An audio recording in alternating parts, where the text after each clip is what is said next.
And of course, I am here. What's up, y'all? Yo, yo, yo. What is up? What is up? It's me. It's me. It's Keenan. We're back. We're in the building with another live stream. We're going to be talking about some Eagles and there's some off-season things that went on, some free agency stuff. But I got a group of guys who I know love the birds just as much as I do. They going to help me out today. I got my guy. We got Manny, franchise, Slay. And what's going on, Slay? What's up, bro? What's up, everybody? How you doing? I'm great, man. I'm great. I'm Oh, I'm, I'm doing great. I'm hanging in there. all right. And we got my guy, Papa Sora, Is is in the building. oh, I think Is he he is under there. I don't know if he's trying to do like Castora be trying to flip the chair and then show his face. I don't know what he's trying to do there.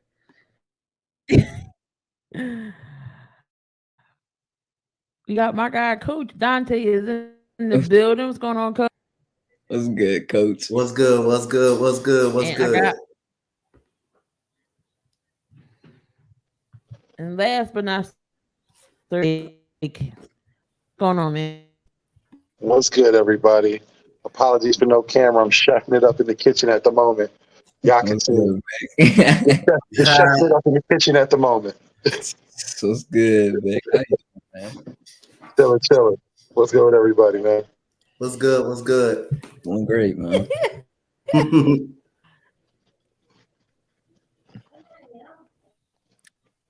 All right. We all know the Eagles.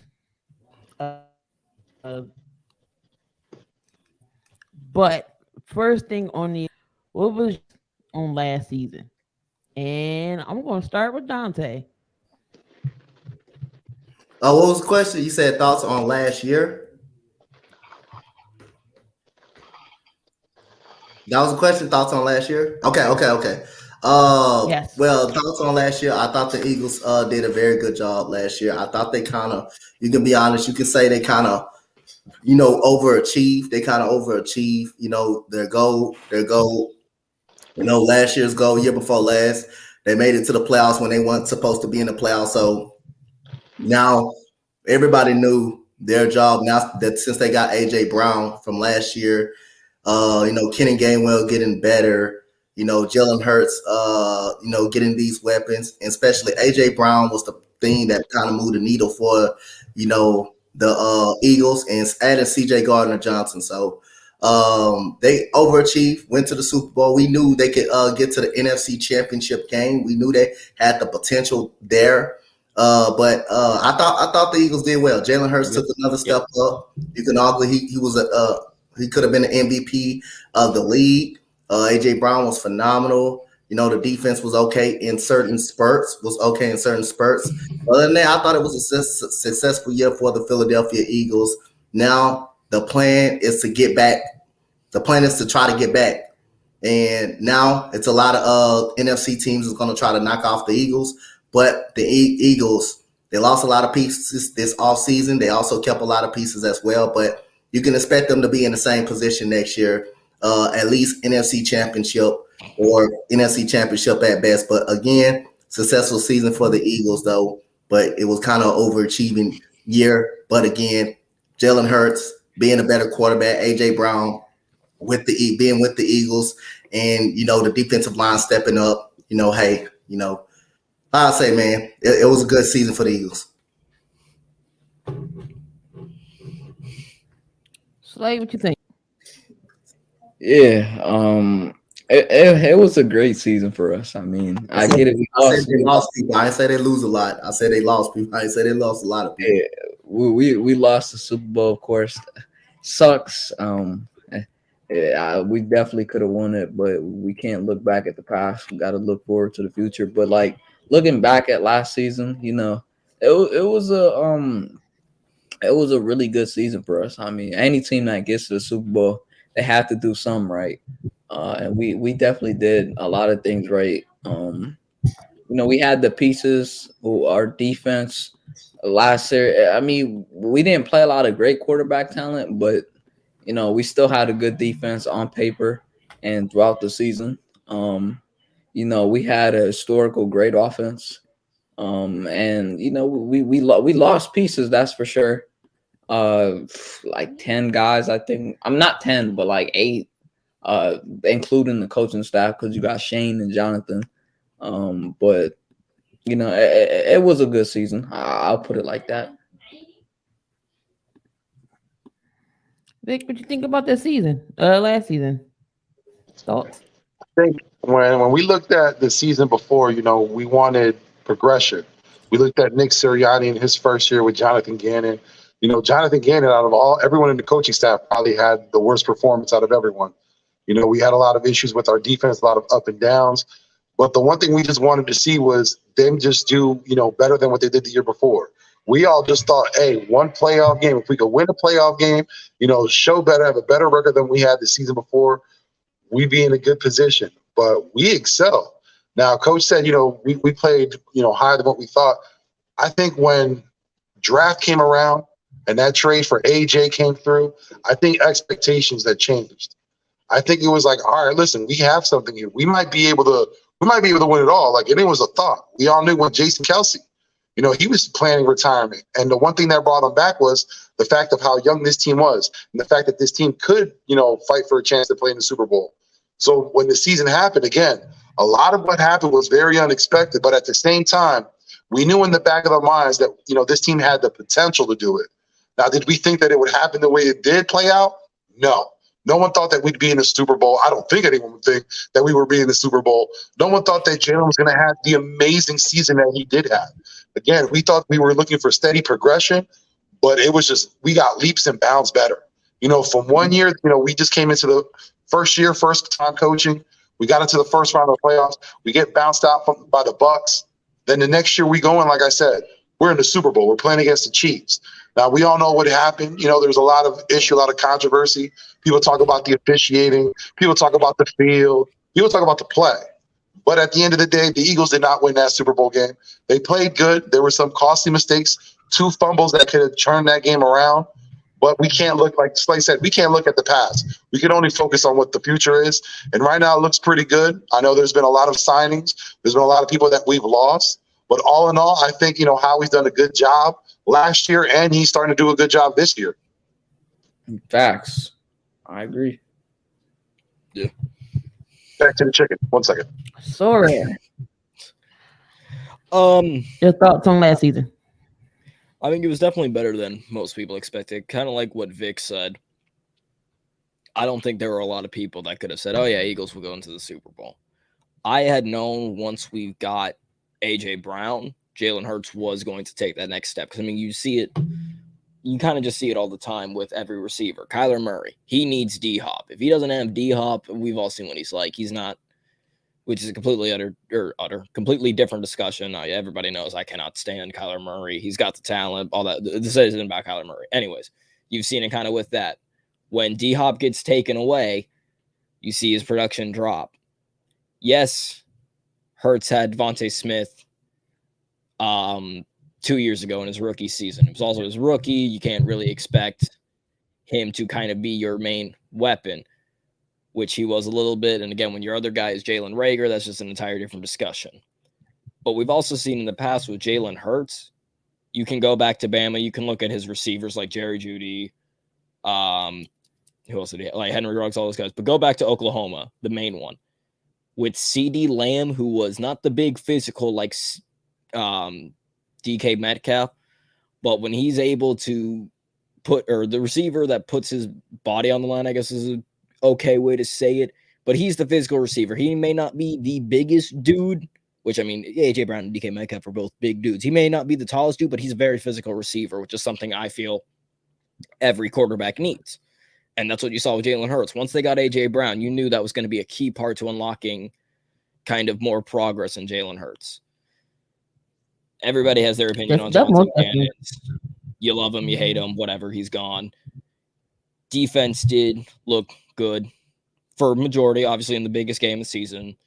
Not so much. And I'd even say in the first half, they were fine. I know people want to blame James Bradbury, but in the first half, that he was one of the only, again, how Slay says Chauncey was one of the only ones. In the first half, Bradbury was the only one really kind of playing defense. Yes, you can go look at the holding call, all that at the end, all that stuff, which I will say at the time, obviously emotion, thought it was BS.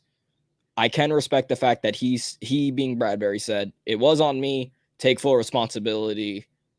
That's kind of the mental game I like. Yes, we got a new defense coordinator. Yes, we got a new OC. I won't say this season will be an entire repeat of what it was last season. Obviously, you're going to see some change with the new OC, new DC. We didn't lose a lot of pieces, but we did lose key pieces. I'm not going to sit here and say Chauncey was the only one, because say what you want now. We have 2 new starting safeties. Even though Marcus Epps wasn't all that, we still have 2 new starting safeties. We can say what we want about Nakobe Dean. Both of our starting linebackers were gone.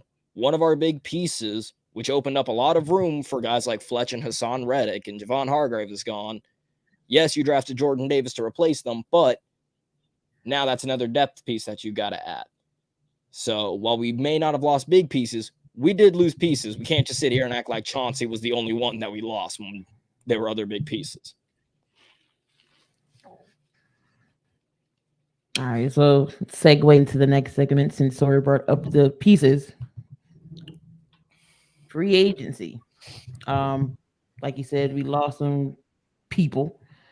And who did we lose? Of course, CJ Gardner-Johnson is the big one. Also lost Hargrave, Miles Sanders, both our linebackers, TJ Edwards, Kaiser White, Marcus Epps, Andre Dillard, and Isaac Samanello. So we got 3 on offense and then the rest on defense. Obviously, CJ is the big one that we lost that we all wanted. Out of those that left, besides CJ, which one would you had rather tried to keep besides CJ? One of our Yeah, linebackers, like Kaiser White. I gotta say Kaiser. Yeah, I was just about to say. When you lose, like, it doesn't really matter. It could be him or TJ. I mean, TJ, he made a couple plays in the Super Bowl. Kaiser, it's gonna suck losing him because he made a lot of great open field tackles throughout the season. He just had a really, really nice season. He's an underrated coverage linebacker to me. So losing him is gonna suck. And I mean, nah, TJ was not awful in the Super Bowl. That I don't know what you talking about. The thing is, if everyone wants to use the field as an excuse for why everyone was slipping, which is just complete and utter crap because both teams played on the same field. Exactly. Yes, you can say, and obviously even the Gardeners were like, it was a little over what. It still didn't stop the Chiefs. Exactly. And our offense clearly looked good. So I get it. Footing matters. You have to put balance, and just like, if you're an edge rusher, you're trying to keep your balance, and if the floor isn't really good for you to get the quarterback, it's gonna be harder. But still, they played on the same field. TJ Edwards, I don't know. I feel like he made a couple good open field tackles. I don't think he played bad. I don't know. I think losing both of them is gonna suck. But I gotta say, yeah, because they were both, and not to cut you up, but they were our starting 2 linebackers. Yeah. Who do we have on our linebacker now besides Nakobe Dean, who we have no idea what he actually is? Davion We've Taylor. seen what he looks like in college. We've seen he can be good. Yes, he was dealing with an injury all last season. That's why we got him in the 3rd round. But who's going to play next to him? Davion Taylor and Sean Bradley are linebackers next to and I guess you can also add the Nicholas Morrow. Is that how you say his name? Is it Moreau or how I don't know. I think it's Morrow. Okay. That's what I thought as well, but I couldn't remember. I mean, yes, you added him, but also. Yeah, I'm not gonna say I don't have any faith in it. I don't. It's not gonna be as good as last year. Yeah, I'm gonna go with Kaiser. Yeah, I'd say Kaiser as well. So are you going with Kaiser as well? Coach? Yeah, I mean, again, just you kind of lost, and I know that was Vic's guy, and if he was on here, he'd also say Kaiser. But I mean, again, losing, you can say what they want about the Super Bowl. Nobody in the defense showed up in the Super Bowl. I mean, even Hassan Reddick didn't show up. You want to talk about somebody getting exposed? Hassan Reddick got exposed in the Super Bowl. So, I mean, but either way, losing both of your starting linebackers is going to hurt. We have gone back to couple years ago, where our biggest needs are once again linebackers and safety. But if I may interject, Go was ahead. linebacker before last season a strong suit? Got it. Kaiser White, big loss. TJ Edwards, not so much. People are making more than what it is. I think it's overblown. I think the linebackers that we got in here are good, better than Edwards. So I think for us, we're going to rebound on that. Again, we don't know what happened yet with the draft yet. We still have to wait what happens after that. Then we can talk about if our linebacker position is in shambles. Right now, I think we're set up pretty good. We are on paper, as of now, yes, we can say we are set up on good, or we can say that we are set up for good. What is it going to translate to, though, on the field? Hey, but it's kind of like last year. Think about it, though. We didn't know what was going to happen. We saw all these signings. We didn't know what Kaiser White was. Exactly. And it could, hey, yeah. so let me just say something, though. Again, I knew what he was, but a lot of people didn't really know what he was. They thought because of his injury, they thought he was going to come off slow. A lot of people, again, this team last year, there were a lot of guys that were trying to prove themselves. Fletcher Cox, that 1-year contract. Sam Malu, for the most part, trying to be that he could be that guard because they were always talking about, oh, let's replace him with Jernigan's. But that didn't happen. Sam Malu played great. He's a pretty big loss. But again, I think Jernigan now can fill in that role. And again, depending on what we do in the draft, we can, fill that in again. I think this team is, a lot of people are very scared. I think, let's be honest, this is nothing last year is going to happen this season. It's not going to be the same. It's not going to be close, remotely close. We're gonna probably just be above 500. Oh my God, I said it. We might just be a hair above 500. That's how bad it's going to be because, again, we have that new defensive coordinator. We have a new offensive coordinator who I don't believe should have gotten a job, but we'll save that for another. I know you cannot stand Brian Johnson. And then it's like, I was just about to say, because I know Vic is big on the offensive lineman. This is and I feel, just for a guy like Isaac Seumalo, I feel, good for him that he's going to a place where he's finally the best lineman on, the team. He's always been like the 4th or 5th best on the line, and that's just because how good our offensive line is. He goes to a place where he's number 1, and he gets, the money that he kind of deserves. I feel, good, great for him. It's a great opportunity for him. Najee Harris. Coach, your thoughts on who's the loss? If I had to pick, I would go with Javon Hargraves. If I had to actually pick one out, I thought he was a big part of the Eagles' defense, especially on the defensive line, pushing them up the middle, being keeping the runs out the middle and making them go outside. I thought Javon Hargraves was a big part of that defensive line. So if I had to pick one who I would have probably kept, it would have been Javon. It would have been Javon Hargraves. Yeah. Yeah. Because again, he But definitely I think opened up for Fluff and Hassan. everybody knows the attachment Fletcher has to say. We all knew that Jordan Davis's time was coming. Hargraves may have been, asking for too much. Again, everything has to fit within the budget.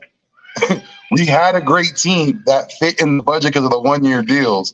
Now everything got to get restructured, got to set everything up again. Mm-hmm. Yeah.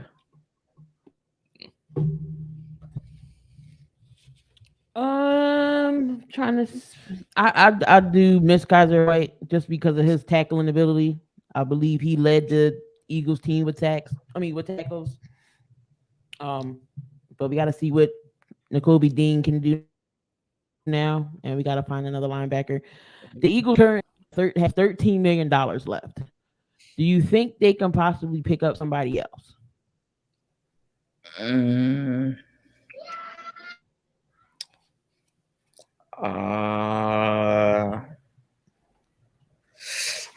don't know. I think they're focused on the draft now. I mean, every team is focused on the draft. Out there.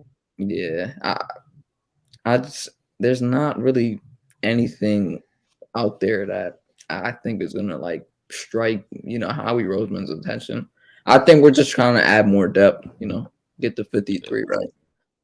I would say the only thing, and let me clarify, I'm not saying it's gonna happen. The only thing that would strike this man's attention, this man being Howie, is if Kevin Byard got released. I mean, that's a top 5 safety in the NFL in the market. Now, with looking at our safety room, and even Howie and all of them have been like, yeah, we're still going to address safety. You know, Justin Evans is not the end all be all. They're like, we're still going to focus on drafting safety. So unless that happens, I think that's going to be the big move that Howie's going to try to scramble, which again, that's where you've got to be kind of hope that Bayard takes the hometown kid discount, goes light with the money for the first year, and then gets more obviously as he goes. Kind of like what with the Bradbury, he's only making what, $3 million in the cap this year, something like that. So you got to hope Bayard does that. Other than that, personally, I've been preaching for this guy since maybe 2020 when he was on the Jags. Yannick Ngakoue. Personally, I'd love to have Yannick on the team, especially him with BG and Josh Sweat, and you know that's going to just help Hassan because we all kind of have the same opinion about Hassan. He's a good player, but I'd not. He's a little overhyped. I'll go ahead and say it. I don't care. Flame me. It's true. But I mean, having Yannick would be awesome. But yeah, unless Bayard goes to the open market, I don't think we're doing anything. I think we're going to look at the draft. Yeah. It would be nice to look at Bernie. I think he would fit the budget. But yeah, I think with every team right now, they're focused on the draft and they're trying to make players take lower money. So that's why they're just like collectively at whole. But you never know if things change. I mean, bro, imagine if Jeff Stoutland gets his hands on Osiris Torrance, man. That would be amazing, bro. Oh my God, you talk about it. Excuse me like that, bro. Don't do it. Hey, and when I drop that mock draft, it's going to be ridiculous. But I will say this: if by the grace of the good man above, can hold Torrance out to the second round, I think it would be a lock for the Eagles. It could be possible it's a lock at 30, but we just don't know. You know how he rolls, bro. He likes to go D lineman. That's what I'm saying. He builds from the trenches and goes out. But I think with Howie, sometimes I know he loves doing everything through the trenches, and that's saying that's our motto. But I think now he understands sometimes you got to break out of that mold. Like when we got Smith, usually we don't do the flash. We don't go for a wide receiver in the first round, especially that high at 6.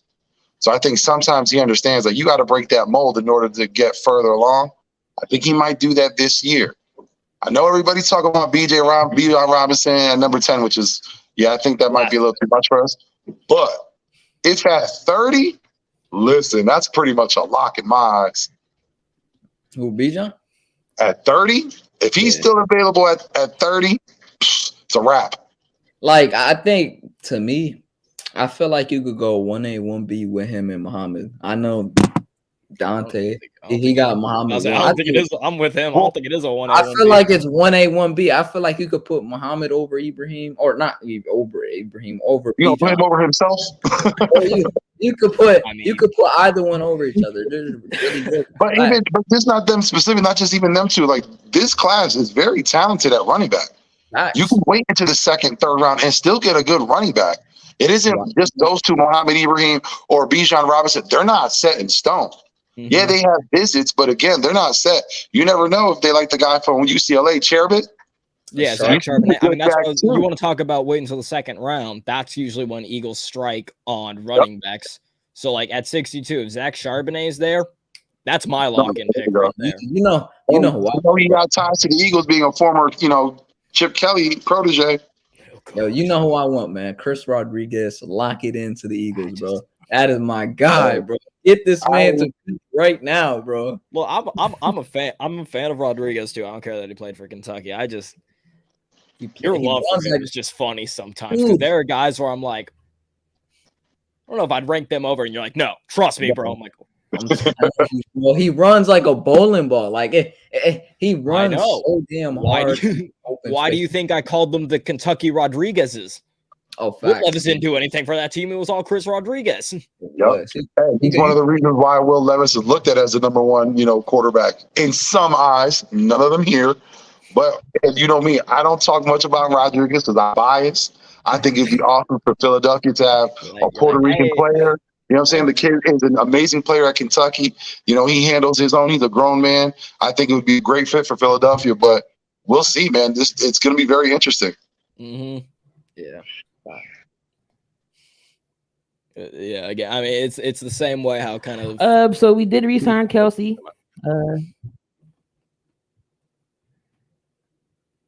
No, you gotta finish your thought.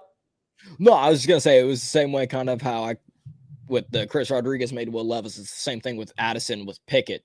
Now, granted, Pickett later in the year came into himself with not Burrow, what the hell, with George Pickens, but I mean, kind of let's at the last year, Jordan Addison, you know, when he won the Bolitnikoff, kind of put Kenny Pickett on the map because nobody was talking about that dude before.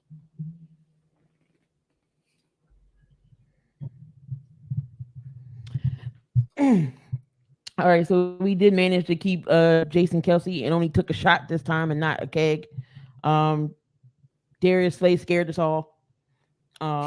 He's coming back. Bradbury, Fletcher Cox, and Brandon Graham. So out of the people that we kept, who are you happy that came back? Vic, I'm gonna start with you. I think out of all of them, Bradbury, Fletcher Cox, or Brandon Graham. I think for me, I'm going to go by who was the most important. And for me, that's going to be BG. BG is the heart and soul of that defense. I know Fletch gets a lot of attention. He's the guy, been here for forever. But BG is that heart and soul. Without him, the team would have been so different.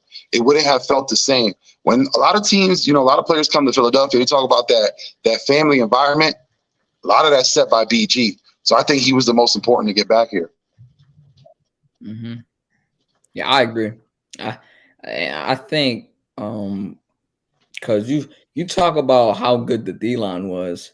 I feel like because there were moments this year where James Bradbury got like one move on him and the D-line low-key saved him. So it's good to have some of the guys back like Fletcher Cox, Brandon Graham. You need veterans on this team. And we're going to get young guys.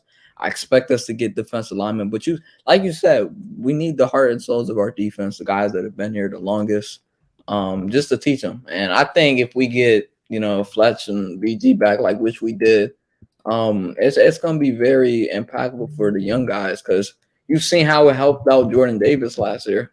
You could definitely tell that he always picks Fletcher Cox's mind just to see like what to do in a certain situation. But yeah, I think this is a good couple signings, but I gotta say BG too. You can't lose a guy like him, especially like I get it, he's getting up there in age, but still great veteran, man. Really, really good veteran. Still producing. He's still producing. He had 11 sacks last year at age 33, coming off a torn Achilles. Yeah, bro. Too, I just want to mention about BG when offenses play the Eagles. That's what they're talking about. They're always mentioning BG because his mouth does not stop. He's constantly up your butt all game. But you know what I'm saying? BG's that guy that a lot of people, when they look at Philly, they're like, I don't even want to deal with that defense. I don't want to deal with him. Yeah. Again, it goes back to the Senior Bowl with Nessa Jade being like, I've been doing this shit to you for 5 years. That's been BG. He's been doing this shit to other teams for like 13 plus years. Facts. Coach, your thoughts? Who's the bigger piece that the Eagles kept?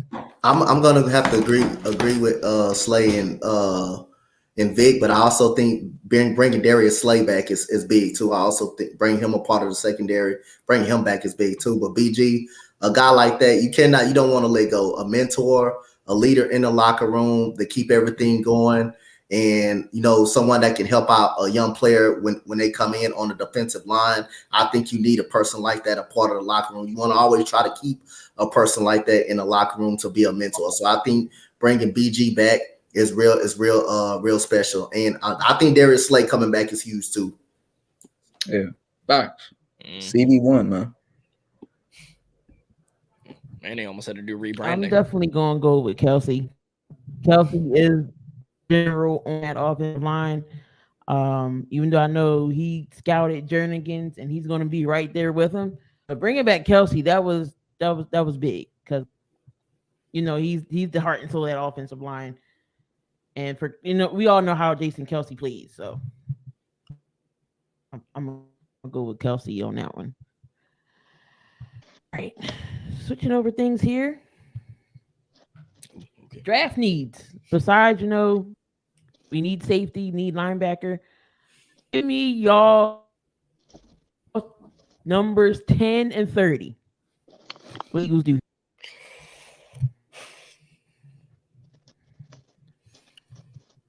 Who going first? Who wants to start? Oh Sorry, bro. I still need. I know my 10. I still need to think about my 30. I know it.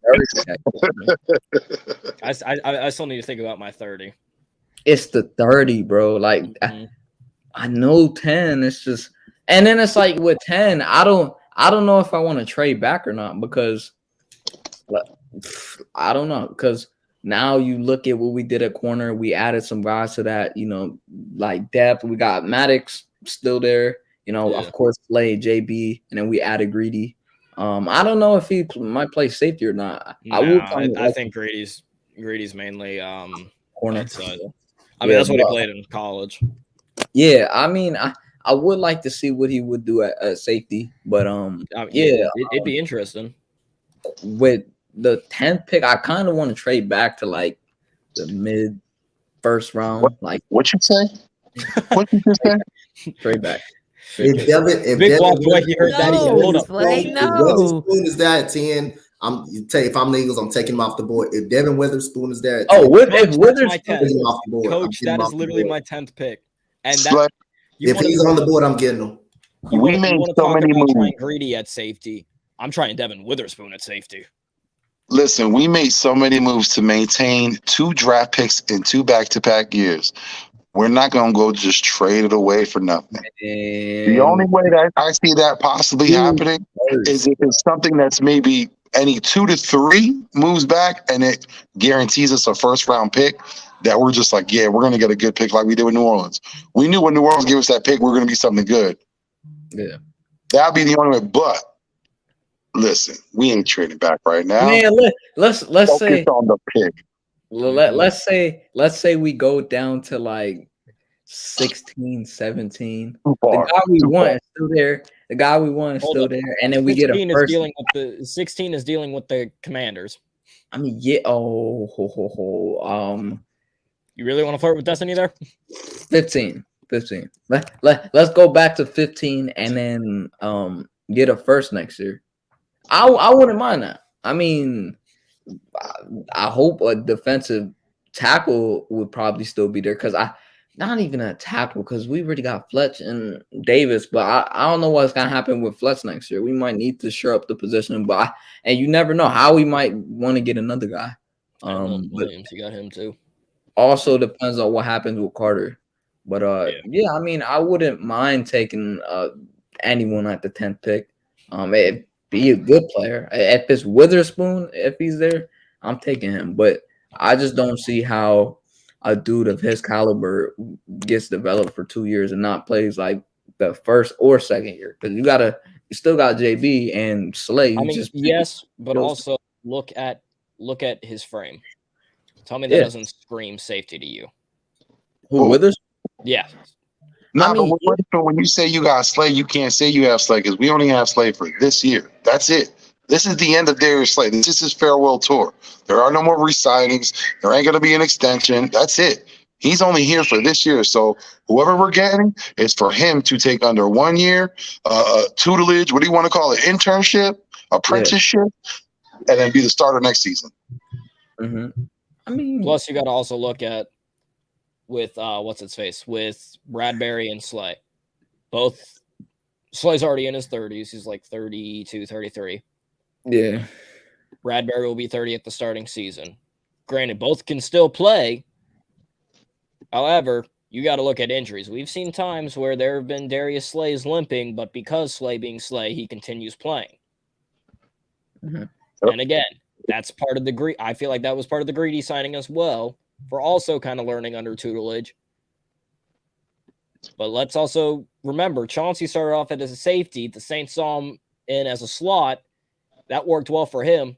Again, looking at Devin Witherspoon, his tackling abilities, his frame, maybe have an interview and be like, hey, how you feel about playing safety? Yep.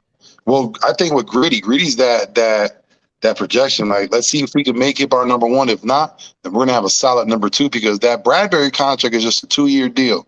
Yeah, we can opt Depending out. on- We can after 2 years, we can opt out of that. Yeah, so that it's only a 2-year deal. Again, we need to focus on the future. I've said it for the past 2 seasons. I wouldn't mind double dipping for a cornerback. This draft again, very deep at corners is something you could take advantage of. I was screaming that at the top of my lungs last year. If you did it, we wouldn't be in the position that we are. But at the same time, listen, we here. So now we have to focus on, I would say, 2 cornerbacks and a safety. Yeah. Because listen, we don't know what Blankenship is. And just like we did last year with Marcus Epps, it worked out in a way because we put a lot of trust in Marcus Epps, not knowing what he was. We're doing the same with Blankenship right now. Mm-hmm. I like Blankenship though. I think he's good, like really, really good. Like I wouldn't say really good. I feel like that's a little bit too overboard, but I like how he, handles himself as a player. And then you've seen that play. You've seen what he did against A-Rod, that one play.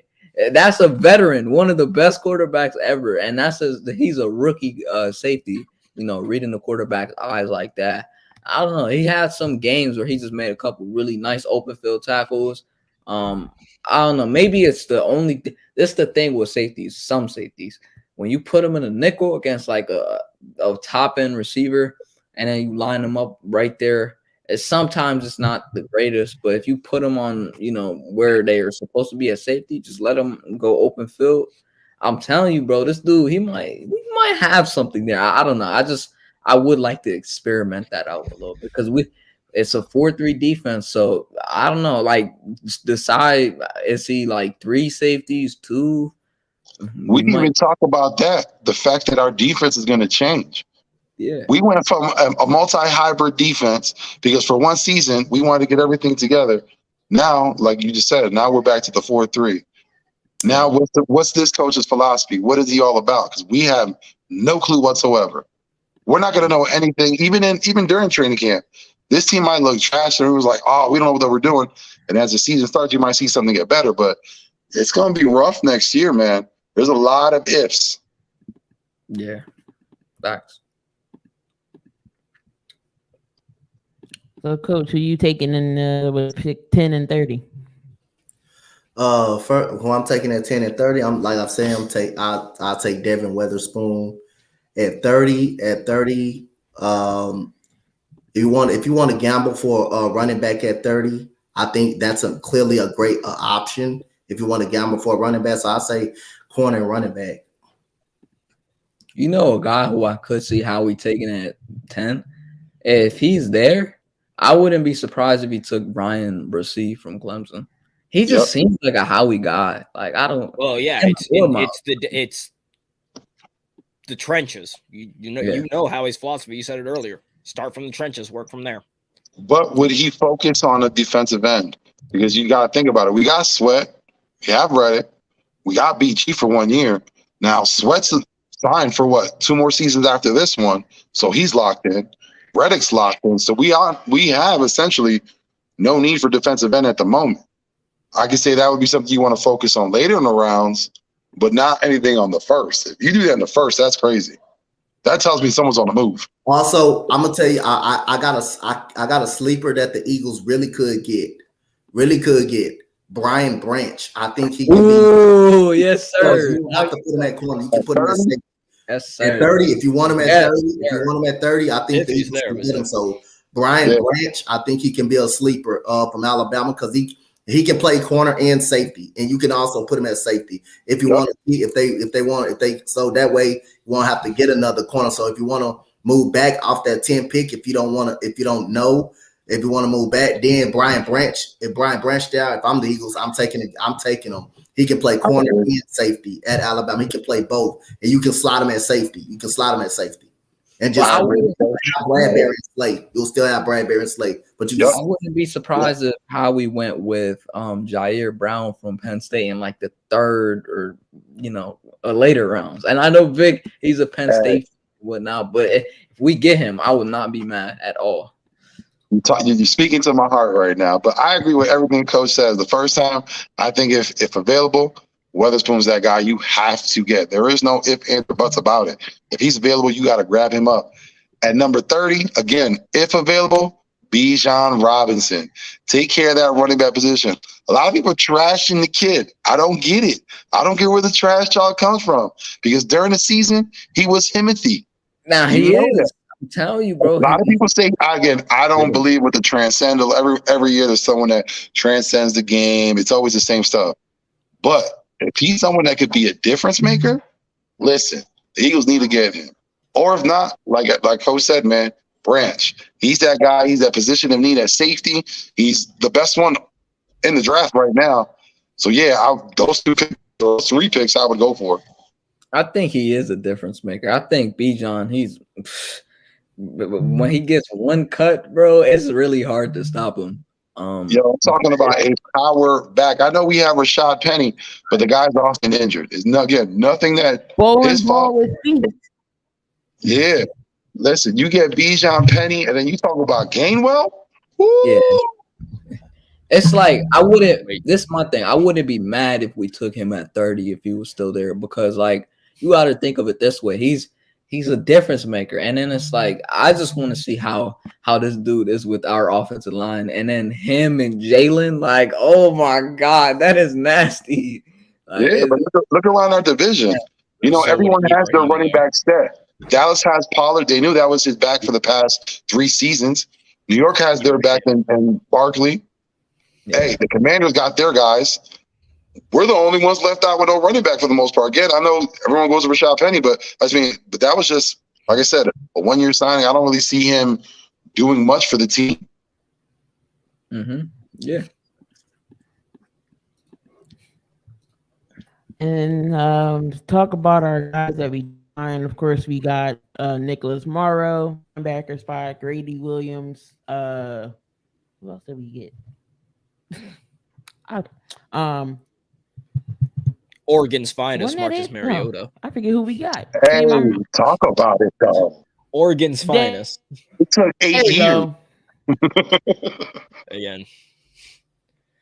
Chip Kelly's somewhere just smoking a stogie right now, laughing. The whole he wanted to sell my soul for Mariota that year, but what do you think Mariota can do? God forbid something happens to Jalen Hurts. Will he still succeed with our weapons in our line? I'll say this: I trust Mariota way more than I trust Gardner Minshew. Mm-hmm. Yeah. I think he's someone who understands the offense. He listens very well. He's a great leader. He's that guy that you want to be a mentor. He's going to be great for Jalen, sharing his experiences and what he's done. I think that Mariota signing was great. And, heaven forbid that day would come that if Jalen was to be hurt and he has to fill in, I'm not going to say I feel 1,000% confident. But, again, I'm going to feel a lot better that he's behind center, knowing that he can at least manage the game. He's not going to cost you a game. That's gonna he already got that connection with AJ Brown. We saw that with and Tennessee. He can scramble if need be. Yeah, and he didn't play that bad in Atlanta. It was just Atlanta was a very bad team. Atlanta just sucks. Yeah. The thing that is gonna be different is, and I think he'll just fit care Brian flowing in the wind. Where were we going with this? He'll fit Brian Johnson's scheme, but with Steichen though, his scheme was just so well for Jalen, and then it's like now you have Brian Johnson, and then when he was with Florida, Vic slowly frowning balls and screaming. He keeps on saying Brian Johnson's scheme when Brian Johnson will not have a scheme. Brian Johnson would just be doing the same offense that we had last year. Whatever Nick Sirianni adds to the playbook, that's it. He would just be doing that. I don't even know if he'd be calling plays. Let's be honest. We don't even know how Brian Johnson is. Nick's not doing it, and if Brian's not doing it, who's calling the plays? I think it's going back to Nick. He already said he's not calling back to Nick. Nick himself said nope. I mean, he hands off. He has to give please, don't go back to Nick. Don't go back to Nick. Strap in. It's going to be a rough season. Oh no. But we didn't have AJ the year that Nick was calling plays. I mean, that when you got a guy like AJ that can, create so much attention, and then you got guys like Devontae and Goddard, Again, Those three studs, it's just hard to stop, bro. And then just add that balance with AJ, it just makes it harder for the defense to stop. I don't know. And then like you add a nice little running back to the mix. You got a Kenneth Gainwell mix, maybe Bijan, Muhammad, Chris. Muhammad, you gotta say his full name, Muhammad Ibrahim. All I know is we need that bowling. All I know is we need that bowling ball with feet, because Gainwell is not going to be able to get 2 yards at the goal line. We're going to need that power back out of Eagles won the first Super Bowl with a Dye and a Garrett Blunt. We need the bowling balls with feet, Howie. So go get the bowling ball with feet. If you're not going to get one, damn it, use Trey Sermon. Matter of fact, is he going to still be on this team? As well. We got him for what reason? Right, we signed him to a 1-year deal. I don't think he. I don't think he's here. He was just collecting a check. Yeah, I don't Also, even he know. just sat on the inactives list all year and just kind of went. Yeah, it's like with Gainwell. It's my thing. I felt like against a really, really good defense against the Niners, he made like dudes miss bad. Like you see what he did to Fred Warner. He collecting a paycheck, huh? Yeah, but with Gainwell, I think he's more suited to be a change of pace back, because even if he's a starter, he's not going to be able to do that in the third, fourth quarter. Exactly. I mean, I think you add him into the mix when the defense is really tired. It's going to be hard to stop him, because you see how fast he is when he gets in open space. But I feel like he has Tony Pollard potential, and he went to the same school as him. I think he's a guy where like fantasy owners just want to have if he's a starter and get him in there. But yeah, I like the Marcus signing. I will say one thing that I think would be very funny in practice is you see Fletcher Cox get the quote unquote sack on Mariota and just look down on him and be like, his comments saying,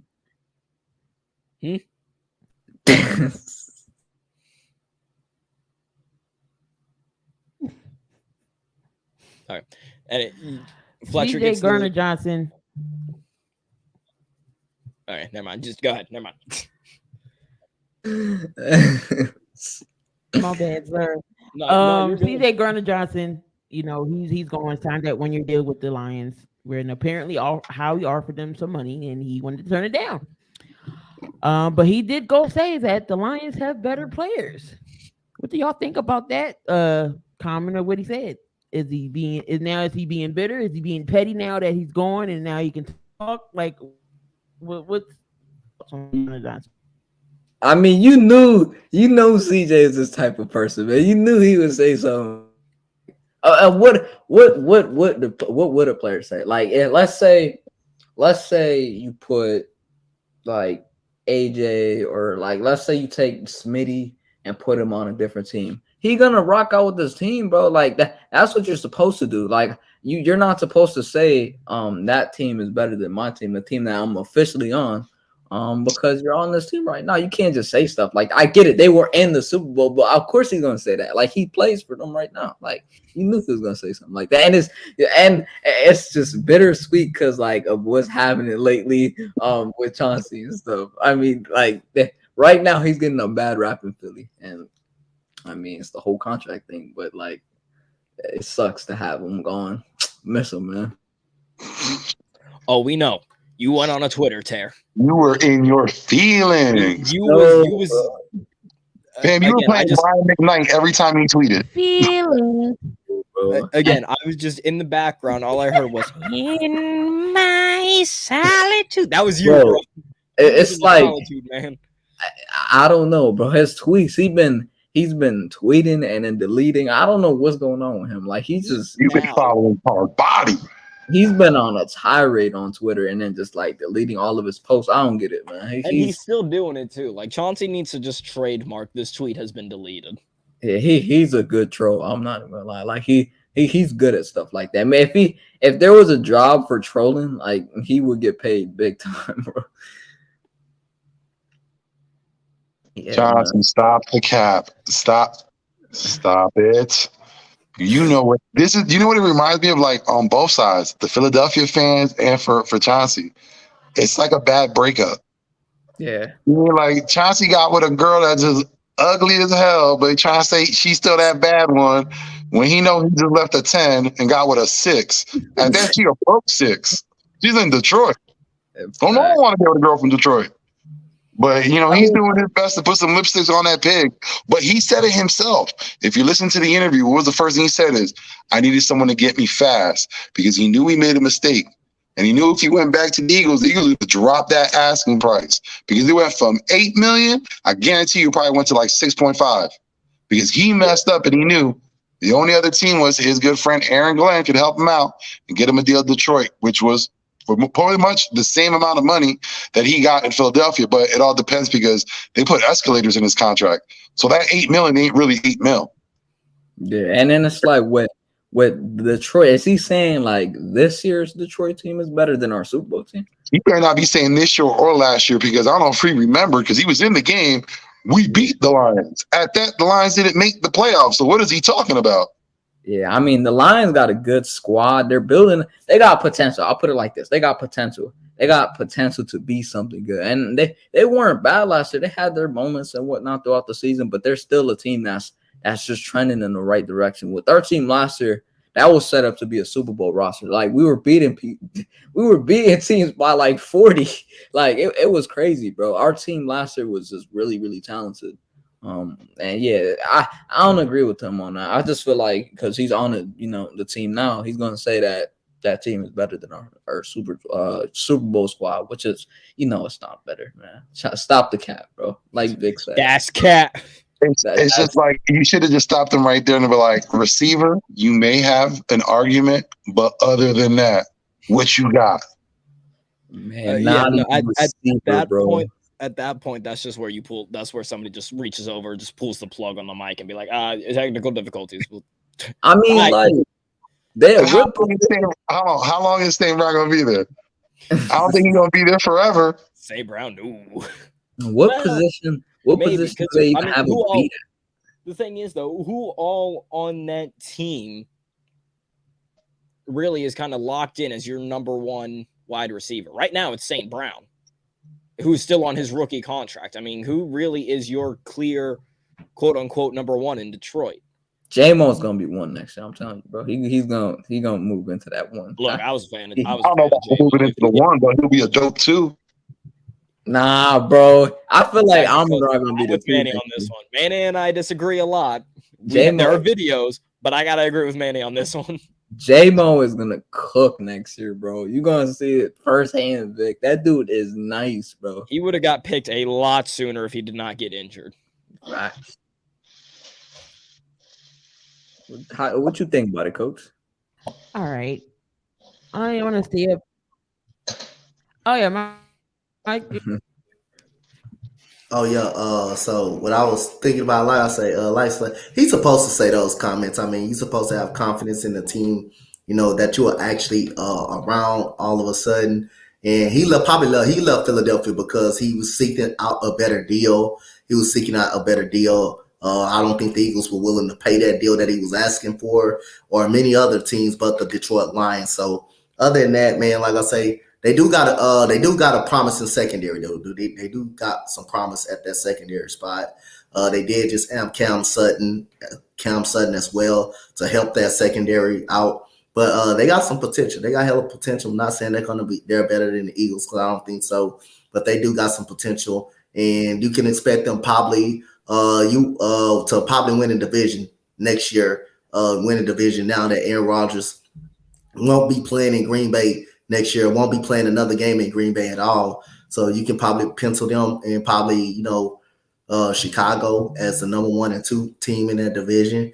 But other than that, they got potential. I think Amon-Ra St. Brown and J-Mo, they're gonna be a heck of a receiver tandem too. And don't forget about they got some good receivers over there, man. Khalif Raymond ain't bad. Raymond's not bad. They're not bad over there. They got some pretty good young type of receivers over there. And like Sora said, if he hasn't tore his ACL, like both, if Jamison Williams and Mechie didn't tie their ACLs, they both would have been picked in the first round. They both will be picked up immediately in the first round.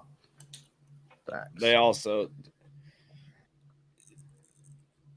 they're going to be good this year. That championship game between Alabama and Georgia would have looked a lot different. Facts. I don't know if the outcome could have still been the We've same, but it would have been a flashes. lot. It would have been different.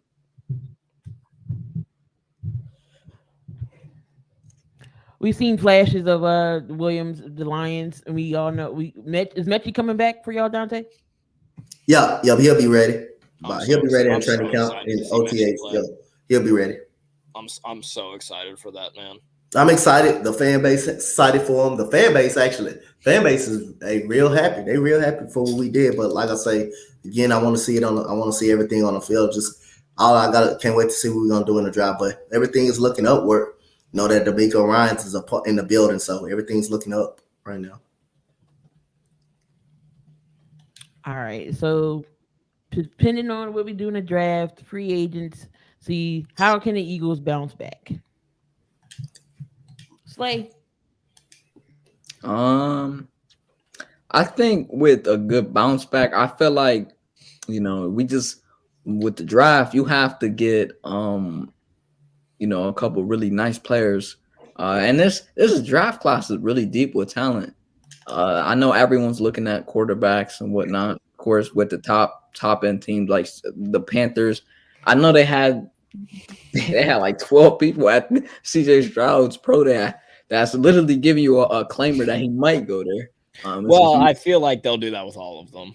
Yeah, I mean, that is true, but like 12, bro, it was 14. It was 14. 14, and surprisingly enough, Texans were not involved, nor the Colts. We had scouts there, though. We had scouts there. It's like with us, I just want us to get, guys, the defensive side, like at safety, we need safeties. And with the bounce back, it's like you just made the Super Bowl, so it's not like you're really bouncing back from anything. You just got to go and beat the team that you lost to in the Super Bowl, which I think we're gonna play the Chiefs week 1 opening night. That's like the headline of the damn year. Like you get, but they never that's do gonna be that, opening night game. They already said it. Yeah, like they already said it. It's gonna be Chiefs Eagles Thursday night. Yeah, see, they did. I never saw that. Okay, I never saw that. Never mind then. Yeah, it's amazing. I was game. gonna say, you want to talk about headlines? Go back to last year, Devontae Smith's rookie season, when everybody, Giants and Eagle fans, were banging the table for Eagle Giants week 1 after all the headlines coming out of Eagles jump Giants to steal Devontae Smith from them, blah, blah, blah, blah, blah. I was going to say, you wanted headlines. There's your headlines right there. Facts. And we were robbed. Yeah. Biggest headline for us right now will be Detroit. It was like, why would they make the trade? Did we even play Detroit this year? We play Detroit. Yeah, that would probably be the biggest game for us right now. Would be Detroit game because of what CJ said. Other than that, we really got nothing like that. No bulletin board material against anybody. Man, where are we at in Philly land right now, bro? Why are we beefing again?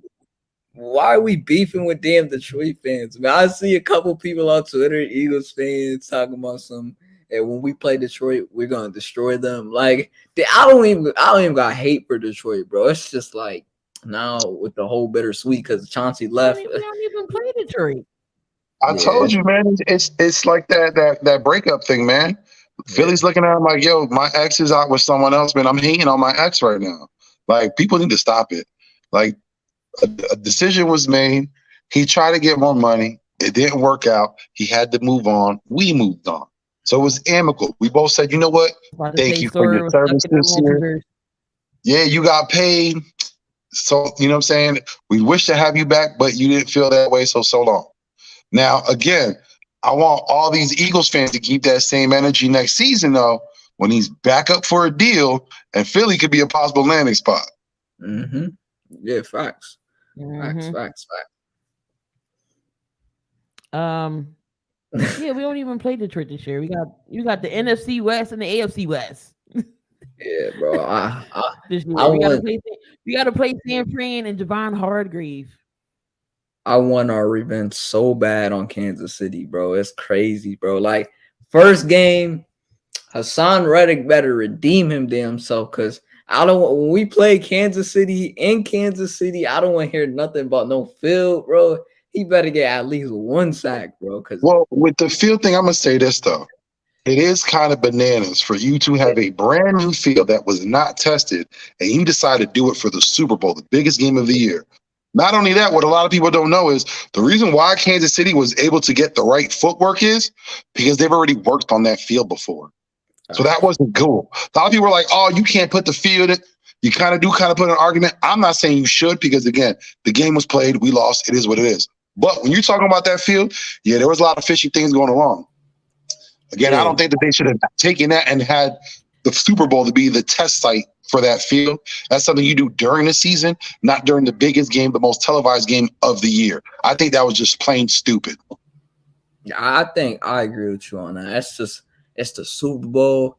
Like the whole damn probably world is watching right now. Like most of America is watching. Who isn't watching the Super Bowl on a Sunday? Like NFL fans all across the world are just watching the Super Bowl, and you can't have that. For the statement, like it's the Super Bowl. It's the two best teams, and you got them playing in the worst damn field, and probably the whole league. And like you said, it's just not great for the players because they're trying to get their footing right, and it's really hard because you got players slipping all over the damn place. Yeah, it's not a great look for Roger Goodell, and whoever made that field and tested the little water thing, but you just can't do that in the Super Bowl.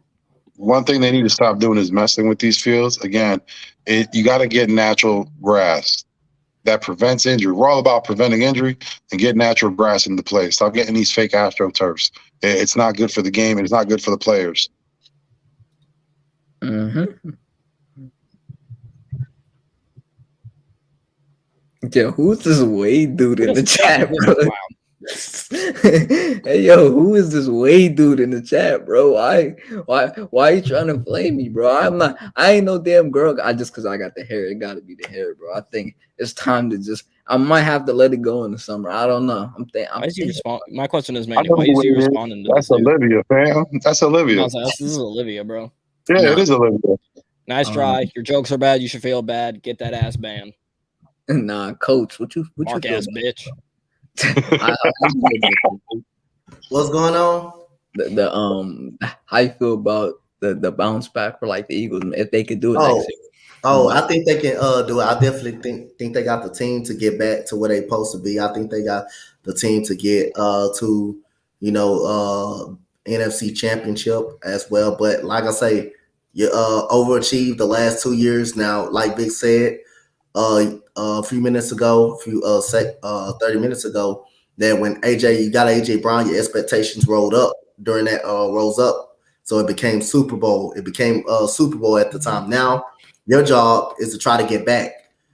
Your job is to try to get back up there. So other than that, I think they're gonna have a good season. I think it's gonna be NFC Championship at that, or it could be the Super Bowl. It can turn into Super Bowl. So one thing the Eagles can't do, they can't come in and expect it to be easy.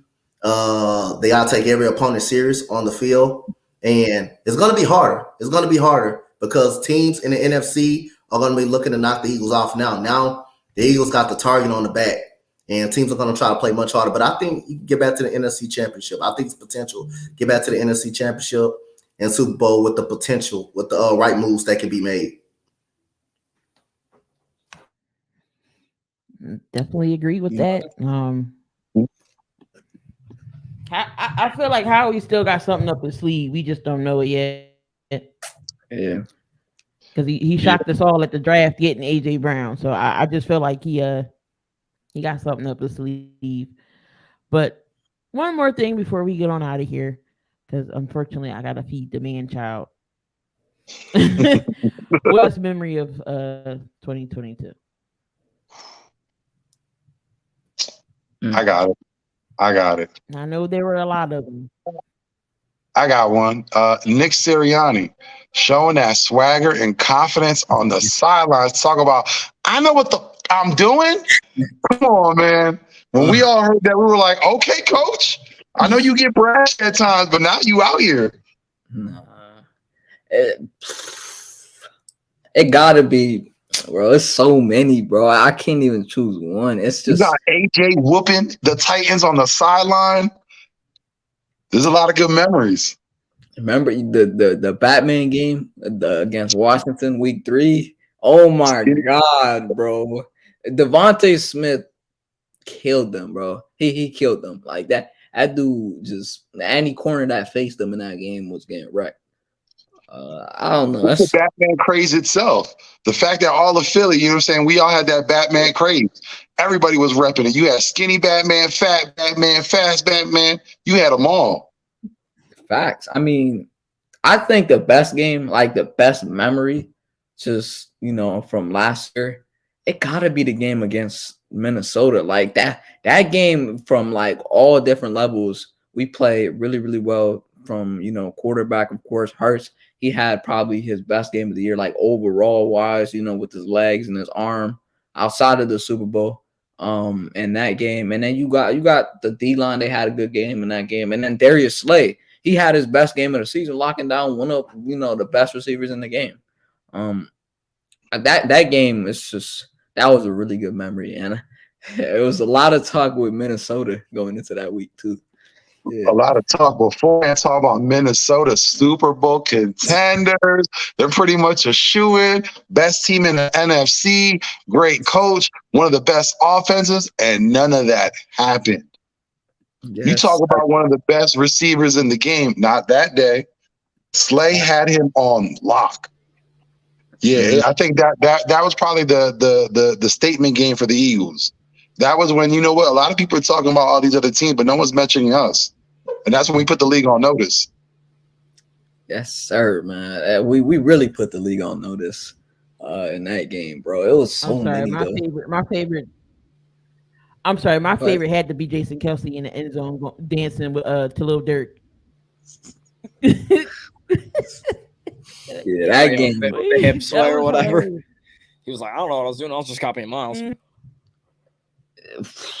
I mean, what was an underrated game this year? The one that just no one really talks about because we had so many great games this year. The Jags game, the bounce back. Like, oh, y'all losing to Jacksonville. Yeah. Oh, I got one. The Cardinals game. We were, it was back and forth for the first quarter. It was really us. It was 14-0. And then they just they get going. And then like towards the late end of the fourth quarter, we get the ball back. Hurts is driving down the field. He throws a dart to Dallas Goedert, first down. We get the kick, and then we go back, and then we have to pray and hope they miss this field goal. Kaiser White's on the sideline. He goes, and he's on the Cardinals now. He says wide left, goes wide left. The game over, bro. That was an underrated game to me. You know what? We ain't really had to use Jake Elliott this year for nothing. Yeah. Nah, you know what memory? I'm gonna hold on. Dallas losing their cool against the Eagles the first game. Especially when you see Diggs crying like the little girl he is because he couldn't keep up. That to me was probably the best moment. When Diggs was that damn frustrated, I was in bliss.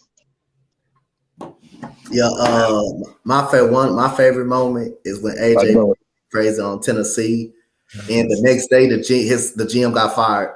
Oh, I thought you were going to say the Texans game. I thought you were going to say the Texans game because that was like Damian Pierce's breakout game.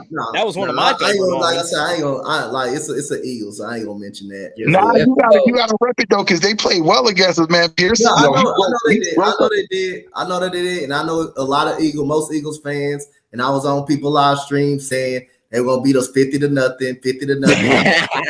Everybody, what was the 50-0? What was the 50-0? They were gonna walk all over us, but. Again, when I know my team been playing hard all year, so I knew we were going to be in the game. Just the goddamn quarterback just threw the ball away at a bad time in the game and gave the Eagles good field position. The Eagles have been able to capitalize. But other than that, and then, the Pittsburgh game when he went crazy, caught the ball over two defenders, and they wanted to drug test him after that. That was crazy. Bro, you know what's crazy? You know what's crazy? That's how you know. He said, That's "You how my you know bitch." we have. Remember, it was random. That's how you know we have two really good receivers. Because the play where he was supposed to where there was two defenders and he pointed at both of them. The play was actually supposed to really go to Devontae Smith. He was wide open, bro. There was so many times where he could hit either one of them, but he chose to hit AJ on two of those plays in the same spot. Smitty was wide open, bro. He was like, damn, why didn't the ball ain't go to me? And then he looks over there, and then AJ touchdown. It's just easy, man. It's just like our offense. It felt so good to have two guys that, you know, at any point, you could argue Goddard. They could all take, you know, over the game. It just feels so good to have that on our team this year, man. Also, How great. long has Quez walking? Now, How about when the Red Sea parted with the Colts and Jalen just ran right in and won the game? I was like, y'all, and he went dancing with Blue. And the mascot, yeah. Also, one of my favorite moments was, and we kind of alluded to it. I'll go ahead and say I don't care that it was against us.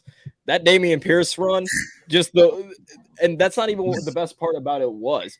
The best part about that is what the Fuchs that we did, because as I'm mentioning it, I just hear Coach yell in the background, "Look at him go! Look at him go!" Hey, And then you but see you know Dante, what? Hey, and then so you hear you know what Dante got me, though? rewind it. You hear Dante over at ECG rewind it back. And he's like, "Look at this! Not even Hassan Reddick wants some of him." Hey, look, Like, you can see Hassan Reddick and nobody wanted CJ to just running tackle on the that side man. of him.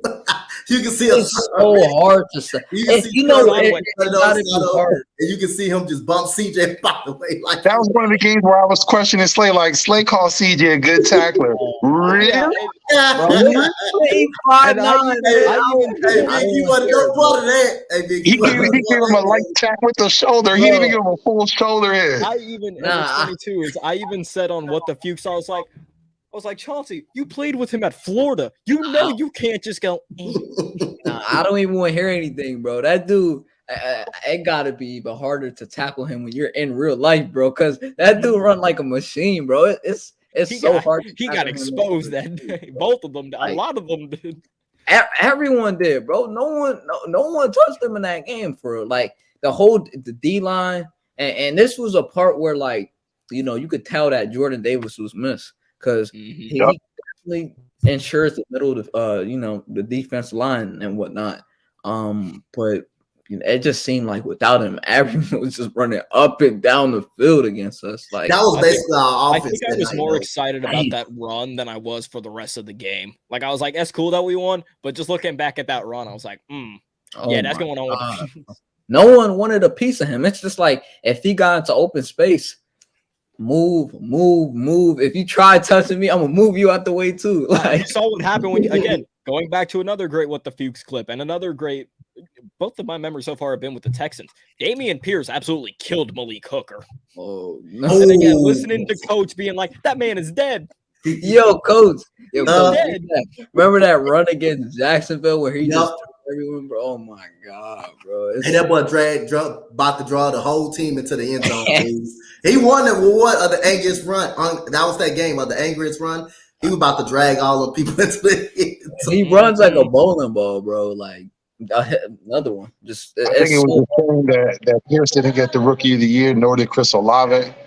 Yeah. I think that was wrong because if anyone, I think the best rookie out of everyone in this past class was Pierce. Head and shoulders better than everyone. If I'm not mistaken, I think he was leading the league at one time in rushing yards. Yeah, he was until he got hurt. Because you know, I'm a big fan of Breece Hall, and that's my boy right there. Whatnot, but like. It was back and forth with those two when he was playing and he was like not injured and whatnot. So I can't wait to see how they level each other in terms of like running back play throughout these next couple of years. Breece Hall is a dog, man. Come on, bro. Yep. We gotta throw him up in there too. Yeah, I like Breece Hall. Yeah, but I think Breece Hall was having a better season than what Wilson was having, and for him to end up with the Rookie of the Year, that was just head scratching. I don't understand it. Yeah, I agree. They probably would have gave it to Hall if he played the whole season, to be honest with you, because I think Olave better than Wilson. That's just me. I think they both really good. Olave had a way. I think Wilson even get 1,000 yards, did he? Yeah, he got 1,000. Did Yeah, he? he got 1,000. Yeah, he got 1,000, but like if you get like with Chris Olave, if you get a guy like Darius Slay, you know, top corner saying that he one of the hardest guys to cover in your rookie year, that got to be some high praise for you as a rookie. Like He was saucing cats up left and right last season. oh, but Jalen Ramsey, he cooked them. So Ramsey's still looking for his cleats. oh, He left him about Still 5 picking yards. someone. Down the Jalen 10-yard Ramsey line. about 10 yards. He- He's left out there with that. He's out there with that New Orleans Saints who Jalen crossed up the year before. They both out there looking for something. Mhm. Oh, again, it goes back to Dante's new soundboard clip. That brother's floating in the air. facts, bro. It's just like Someone get him out the air. I'm just looking at Discord. This is hilarious. I just keep looking over here on my second Dude. monitor. shouting us and whatnot. Like Man. Shout out to everybody in the chat, wire to wire. We see you. We see you. Hey, ops. Right? We see you. We know you're there. We know. Okay, Miko, get out the way so I can put the. Okay, I'm just gonna put that there. What's going on, little man? Brothers floating But, in the air. oh my god, not the cat. I It's not a appreciate show y'all without Cat's already turned off the Being computer on- twice, man. being on today. Uh-oh. I appreciate y'all for being on today, helping little me out. Since we all been together. Anytime. Appreciate y'all. Yes, sir. But we gonna head on now. We've been at the Eagles and whatnot. Hopefully, we can do some damage again this year. But there you have it. Birds with the crew. Another episode of Key in the books. Yeah, I'll be around. Me and Coach be back next week for 72. No 72 this week. We had stuff to do. So for Sora, Coach Dante, y'all know y'all see that man everywhere. Slay, Vic, again, I appreciate y'all for being on. And go Birds. Anything y'all gotta say before we get out of here? Former Eagle Reed Sennett injured with a broke I just saw that. foot this season. Oh no! What will the Brahmas do? Yeah, man. Go Birds. I appreciate you, Keith, for asking us to come on, man. It was fun. Yeah. Yep.